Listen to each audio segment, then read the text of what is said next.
Dans cette vidéo-là, on va parler de l'adressage IPv4. Plus précisément, on va parler de sa structure. On va parler aussi de ses sections. Donc, les sections, oui, ça va bien, hein, ça commence bien. Donc, les sections. On va parler aussi des différentes classes pour lesquelles on va faire un magnifique tableau. On va parler aussi des réservations d'adresses IP publiques versus privées qu'on va placer dans un tableau et on va aussi les expliquer. Et on va parler de d'autres réservations telles que les adresses de bouclage ainsi que des adresses spéciales qu'on appelle des APIPA. Et on va voir un peu dans cette vidéo-là qu'est-ce que c'est, qu'est-ce que ça mange en hiver un APIPA. Donc, alors, on commence. Premièrement, la structure d'une adresse IPv4. Mais vous devez comprendre qu'une adresse IPv4, ça a 32 bits séparés en 4 octets. Et donc, ce qui nous donne mathématiquement, là, c'est pas vraiment très compliqué. C'est 2, étant donné que ce sont des bits. Exposant 8, ça nous donne 256 possibilités. Donc, ça va bien à matin. Hein, on va effacer ça, on recommence. Ce qui nous donne 256 possibilités. Donc, de 0 à 255, ce sont les différentes possibilités qu'on a pour un octet. Alors, comment ça fonctionne en réalité, une adresse IP? Bien, c'est que j'ai des bits qui sont ici. Mettons, je mets juste des 1. OK? 1, 2, 3, 4, 5, 6, 7, 8. Je vais avoir un point pour séparer mes octets. 2, 3, 4. 5, 6, 7, 8.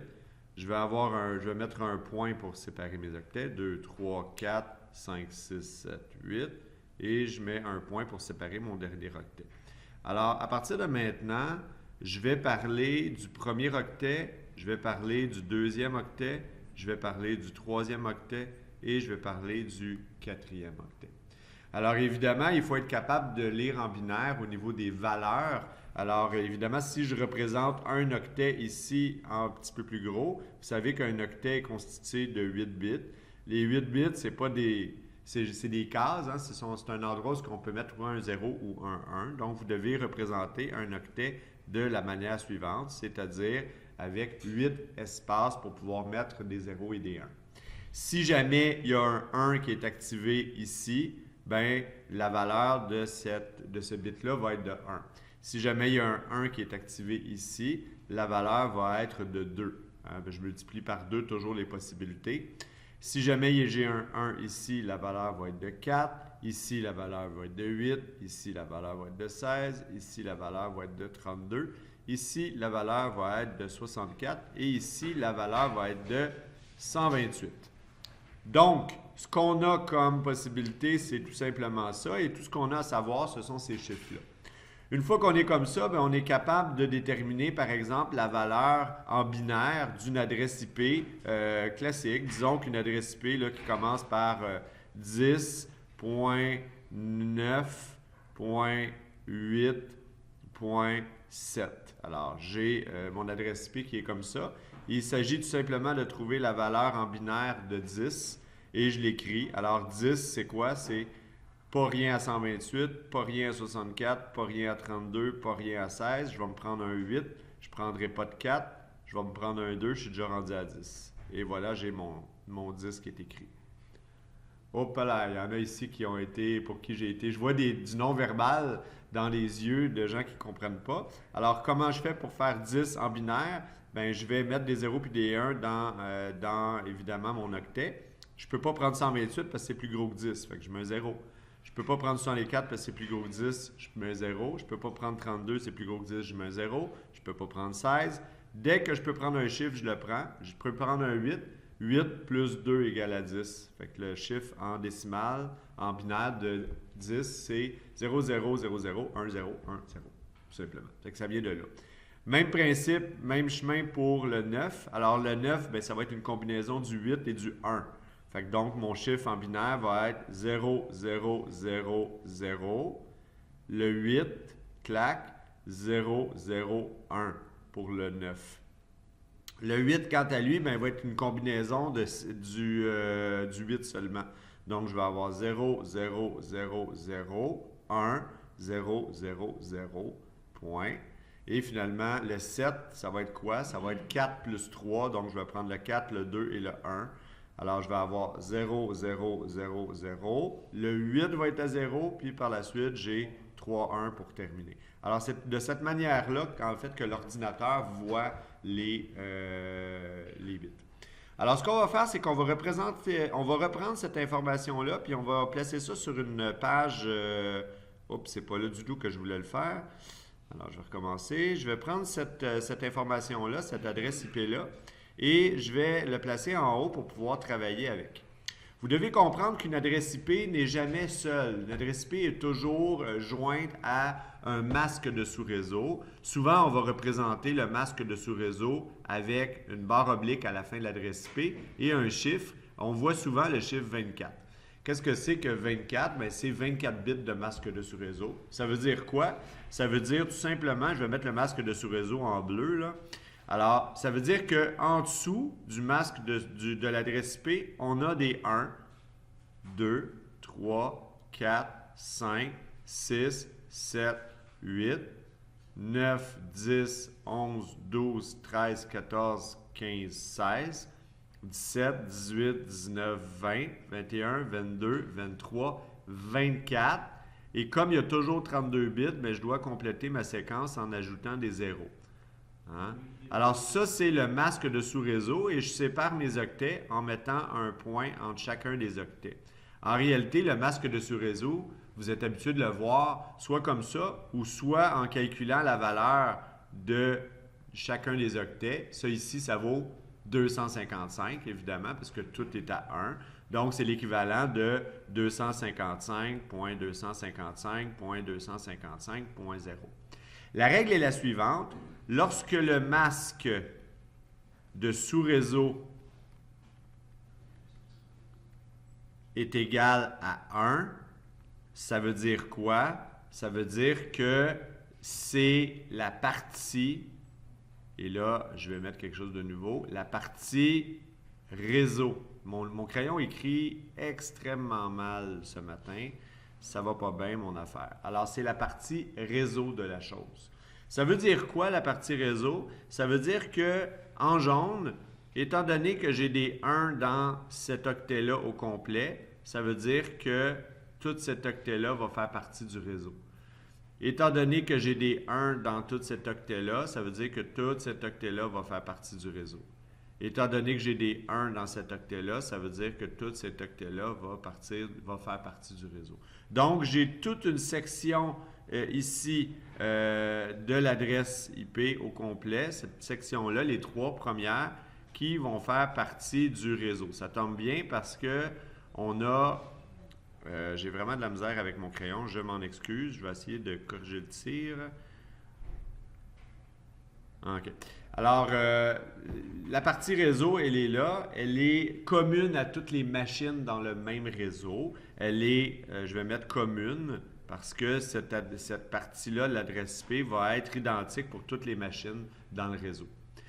La deuxième partie de l'adressage IP, c'est là où il va y avoir, je vais le mettre en vert, tiens, là où il va y avoir un masque de sous-réseau à 0. À ce moment-là, la partie de l'adresse IP correspondante, hein, parce qu'on se souvient qu'ici, on a l'adresse IP, évidemment, puis ici, on a le masque, tout simplement. Alors ici, on va avoir le droit à quoi? Bien, on va avoir le droit à la section pour les autres. Hein? Donc, j'ai vraiment de la misère à ne pas écrire en lettres attachées. Je pense qu'il va falloir que je me force à écrire en lettres attachées.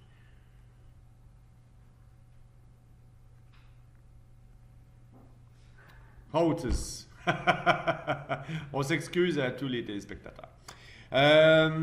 Donc, c'est ça. Alors, évidemment, dans la section 10.9.8.7, si on reprend cette information-là et qu'on l'éclate un petit peu plus sur une autre page, ben, qu'est-ce que ça a de l'air? Qu'est-ce que ça fait, cette histoire-là? Ben, c'est tout simplement que si j'ai une adresse IP qui commence par 10.9.8.230, ben, à ce moment-là, et une autre adresse 10.9.8.230, je sais pas moi, 8, tiens, on va être original. Ben à ce moment-là, ces deux adresses-là sont dans le même réseau. Et voilà. Fait que ces deux adresses-là sont exactement dans le même réseau. C'est sûr, considérant le fait que vous ayez un masque à 24 bits, c'est-à-dire que les 3 premiers octets font partie du réseau, ce qui nous confirme qu'on est dans le même réseau. Okay? Alors, les adresses IP sont toutes constituées comme ça. Maintenant, on a différents types d'adresses IP. Les adresses IP sont déterminées par un organisme international qui s'appelle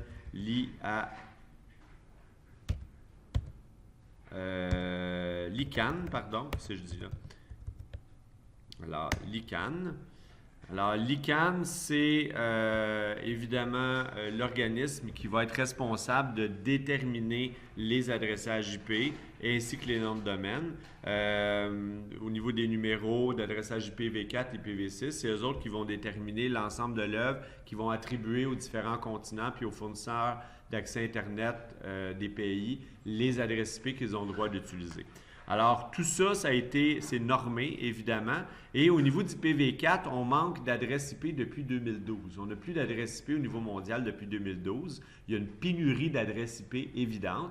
Et cette pénurie-là, elle était prévisible depuis fort longtemps. Alors, dès le début, au niveau du protocole IPv4, bien, on a prévu le coup et on a statué qu'il va y avoir deux types d'adresses. On va avoir des types d'adresses qu'on va appeler publiques. Alors, des adresses publiques et on va avoir aussi des adresses dites privées. OK, donc des adresses privées. Alors, quelle est la différence entre les deux? Bien, les adresses publiques, évidemment, peuvent aller sur Internet, peuvent être attribuées par un fournisseur d'accès Internet.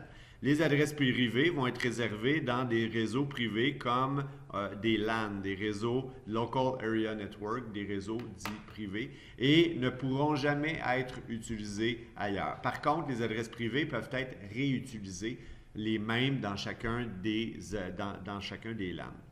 Alors, on va voir un petit peu tout ça dans un tableau d'IPv4, un tableau qui va nous permettre là, de se faire une tête sur, dans le fond, les différentes classifications d'adresses IPv4. Alors, vous devez comprendre dans un premier temps qu'il y a 4 classes d'adresses IPv4. Alors, la première classe d'adresses IPv4, c'est la classe dite A. Là, je sens que je vais avoir du plaisir avec mon super crayon ce matin. La deuxième classe, c'est la classe dite B. La troisième classe, c'est la classe C. La quatrième, c'est la D. Et je ne vous dis pas que la cinquième, c'est la E. La différence entre les classes, elle se définit par rapport à son premier octet. Alors, le premier octet de la classe A commence par 0. Le premier octet de la classe B commence par 1. Le premier octet de la classe C, commence par 1, 1. Le premier octet de la classe D commence par 1, 1, 1. Et le premier octet de la classe E commence par 1, 1, 1, 1. Super facile. Évidemment, on doit compléter avec des zéros là, ces espèces de premier octet-là. Là. Donc, on doit voir le chiffre du premier octet écrit de cette manière-là. OK? Comme ça.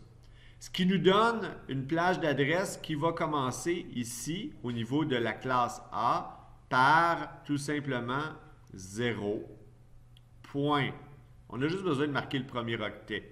Point n'importe quoi, point n'importe quoi, point n'importe quoi. Jusqu'à, je ne sais pas encore. Pourquoi? Ça va dépendre du début de la classe B. La classe B, lui, commence son premier octet par 1, 0, 0, 0, 0. Et le 1 a quelle valeur? 128. Donc, si on se réfère là, à la valeur d'un octet ici, là, la valeur du 1, c'est 128 juste ici. Alors, on va aller placer ça dans notre tableau comme étant la première adresse IP. Alors, la première adresse IP d'une classe B, en fait, la classe B commence par une adresse qui est de 128. point n'importe quoi, point n'importe quoi, point n'importe quoi. La classe C, quant à elle, va utiliser 128 juste ici, plus 64. Donc, elle va commencer par 192. Et là, évidemment, vous me voyez venir, là, point n'importe quoi, point n'importe quoi, point n'importe quoi. Tiens, j'ai décidé d'aller plus vite. La classe D, quant à elle, va avoir 3 premiers bits qui sont à on, donc 128 plus 64 plus 32, ce qui nous donne le chiffre de 224.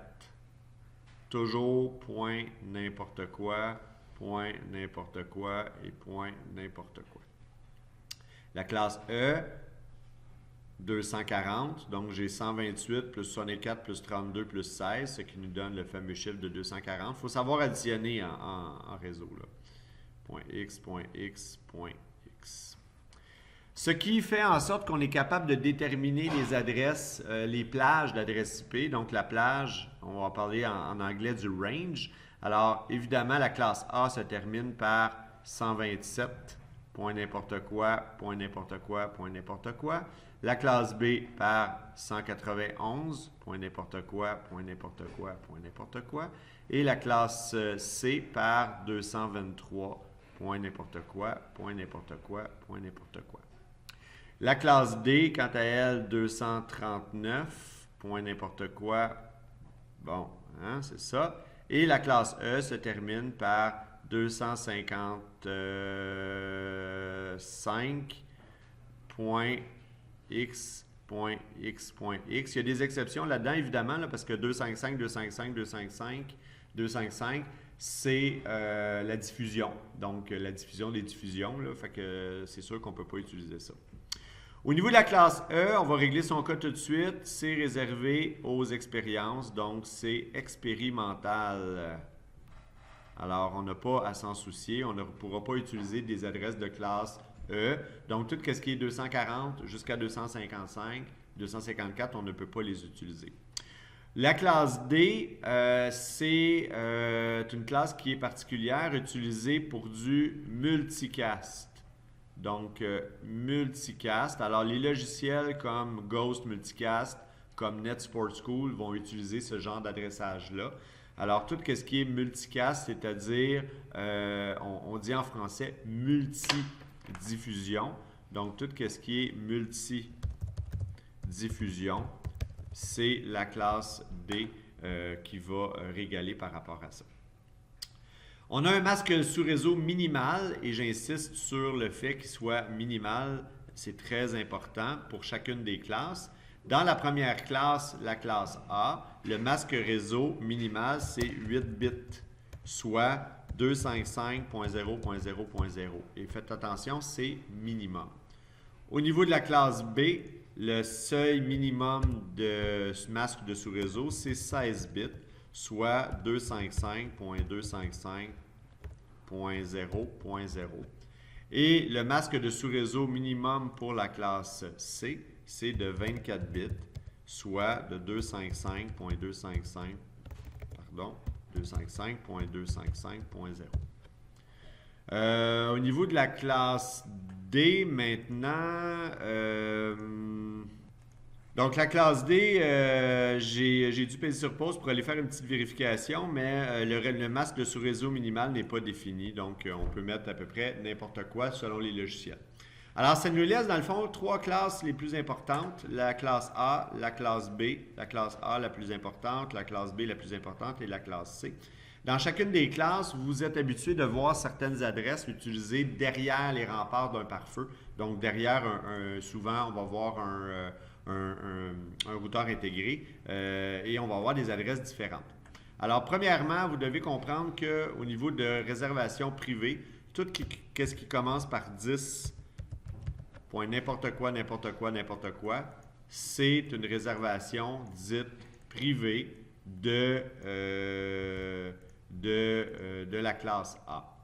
Donc, vous n'avez pas le droit d'utiliser des adresses IP qui commencent par 10 sur Internet et vous avez le droit de les utiliser comme vous voulez dans des réseaux locaux. Pour la classe B, la réservation, c'est une plage. C'est 172.16 n'importe quoi, jusqu'à 172.31 n'importe quoi. Alors, tout ce qui est entre ces deux adresses-là, inclusivement, vous pouvez l'utiliser de manière privée seulement. Et finalement, on a la troisième réservation, celle que vous connaissez, 192.168 n'importe quoi, va être réservée pour la classe C. Toutes les autres adresses sont dites publiques. Alors, par exemple, si je prends l'adresse, je ne sais pas moi, 172.32.1.2, 32.1.2.1, mettons, mais ça, c'est de type public. Pourquoi? Parce que la réservation privée arrête à 31, tout simplement. Fait que c'est ça qu'il faut retenir de l'histoire. Il y a d'autres réservations au niveau des classes. La première réservation au niveau de la classe A, c'est le 127. Donc, 127. Tout le reste, c'est la réservation qu'on appelle le local host ou bien l'adresse de bouclage. Bouclage local. Alors, c'est vraiment l'ordinateur lui-même. Dès qu'on utilise 127, c'est toujours pour l'ordinateur lui-même. Le you. L'autre réservation qui est aussi possible au niveau de la classe B, c'est une adresse spéciale qui va toujours commencer par 169.254. Elle peut finir par n'importe quoi et c'est un masque de 16 bits. Cette adresse-là, elle sert à quoi? C'est une adresse qui s'appelle une APIPA. Automatic Private Internet Protocol Addressing. Et cette APIPA-là, c'est une adresse d'auto-attribution. Donc, attribution. Non, je vais mettre auto-attribué, tiens. Lorsqu'il n'y a pas de DHCP. Alors, c'est une adresse qui est auto-attribuée lorsqu'il n'y a pas de DHCP. Alors, lorsqu'une carte réseau est configurée automatique et qu'elle est branchée sur le réseau et qu'il n'y a pas de DHCP, bien à ce moment-là, on se retrouve à 169.254. Alors, ce qui fait, disons, ça fait le tour du tableau IPv4. Il faut être en mesure, à partir de ce tableau-là, de déterminer si l'adresse IP avec laquelle on travaille de classe A, B, C ou D, un peu moins la E. Il faut connaître les plages d'adresse IP de chacune des classes. Il faut connaître le masque de sous-réseau minimal. En passant, on peut ajouter, on peut grossir ce masque de sous-réseau-là. Il faut connaître aussi toutes les réservations de chacune des classes, ainsi que les réservations spéciales, ainsi que la fonction de la classe D qui est le multicast.